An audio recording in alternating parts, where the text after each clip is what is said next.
invite Gayatri Kanth to share her thoughts on this for 7 minutes. Gayatri. Thank you. Can you hear me? Yes, okay. We can hear. Thank you.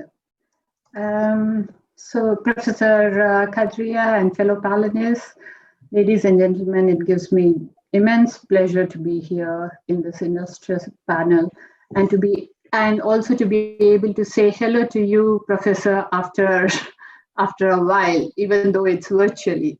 It's nice to be here.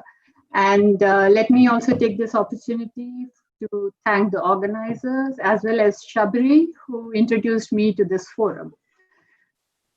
Today, we are presenting the International Organization of Employers, IOE, and it is based in Geneva, Switzerland.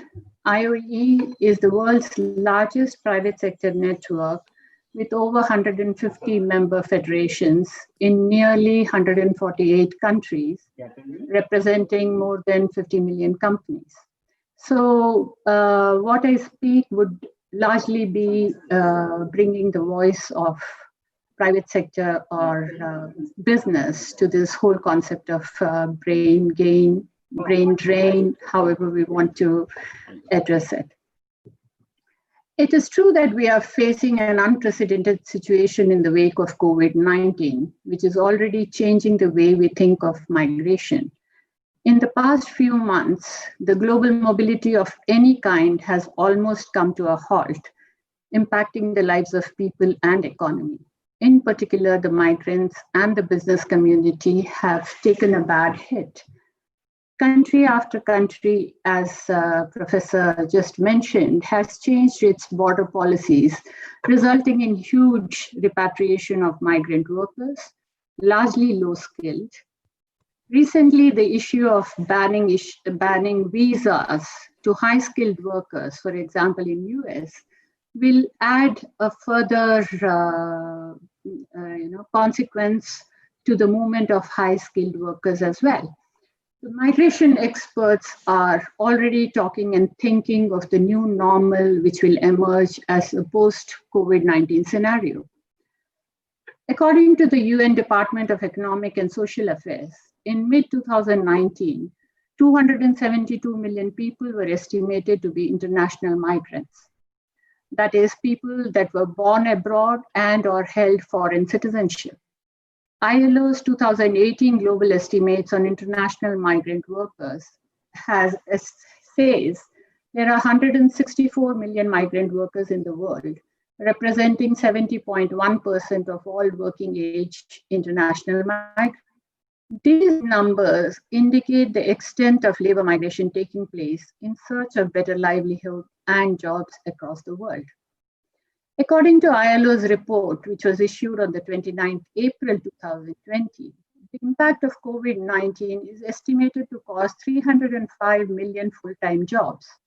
More than 436 million enterprises face high risks of serious disruption worldwide, causing companies trillions of dollars in lost economic opportunity.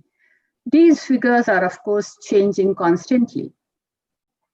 What we see is that the demographic change is one of the most important challenges facing the labor markets, economies, and societies.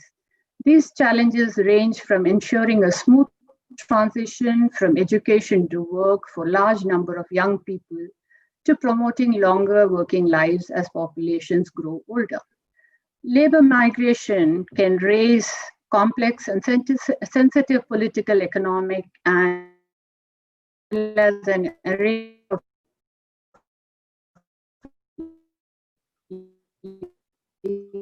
problem and regulatory challenges. And predictable regular pathways of migration, we may witness the same repeat of the plight of those in the irregular workforce. However, well-managed, and when I say well-managed, it means a balance between the sending countries and the receiving countries. It will help not only fulfill personal aspirations, balance labor supply and demand, promote innovation. Labor market protectionism can have devastating consequences for business as it becomes increasingly difficult for employers to hire cross-border talent.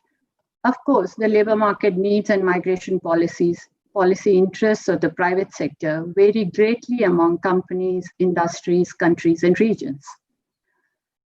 We have to understand that talent naturally gravitates to places providing an environment for economic growth that enables ease for enterprise, attracts investment, nurtures achievements.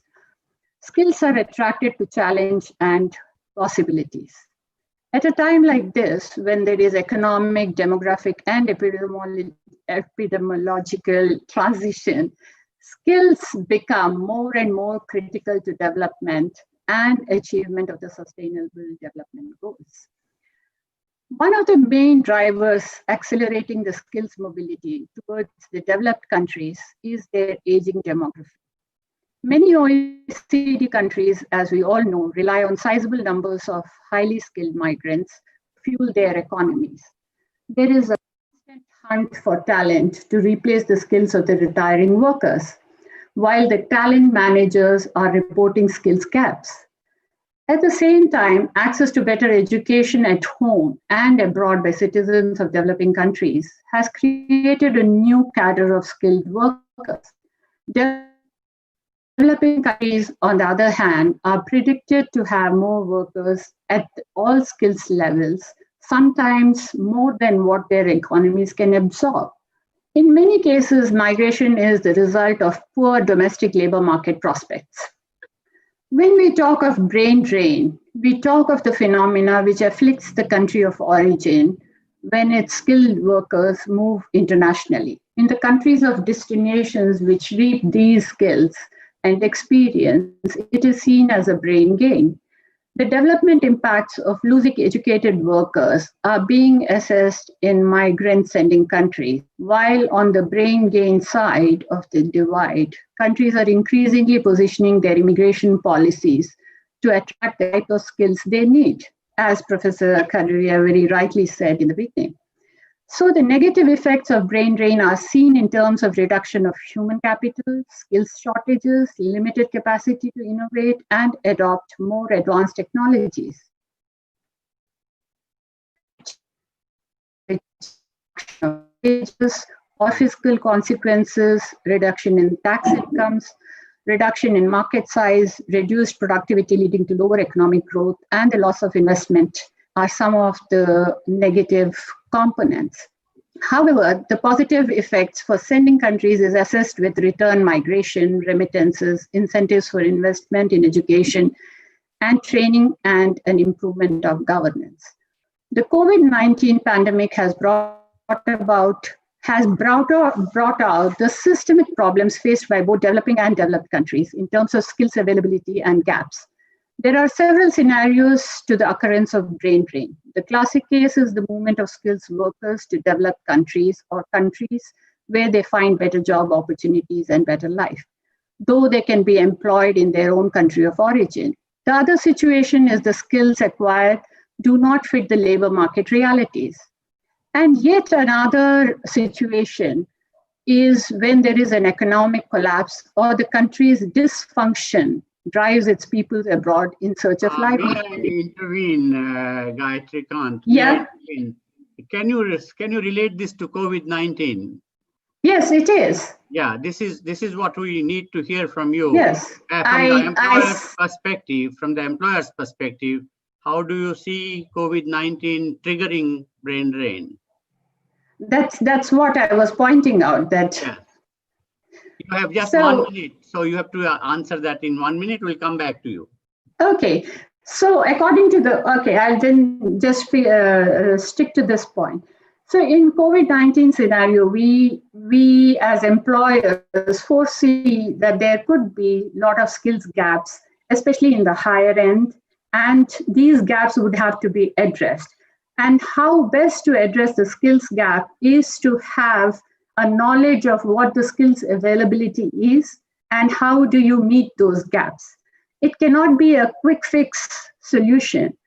We have to have a certain medium to long-term planning to see that the skills gaps are accounted for, or we have a data which supports on what the skills requirements in a particular country is, or in the pathways of migration.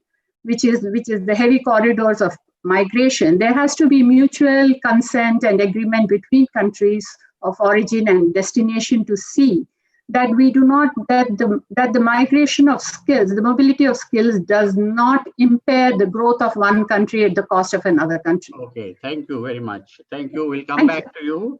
And that was Gayatri Kanth, who is based in Geneva, Switzerland, and she is the sole voice of the IOE, is the sole voice of the employers, the business representation in ILO debates, and that I think this rare voice is very, very much valuable in this particular panel discussion today. So we'll come back to you, Gayatri Kanth, and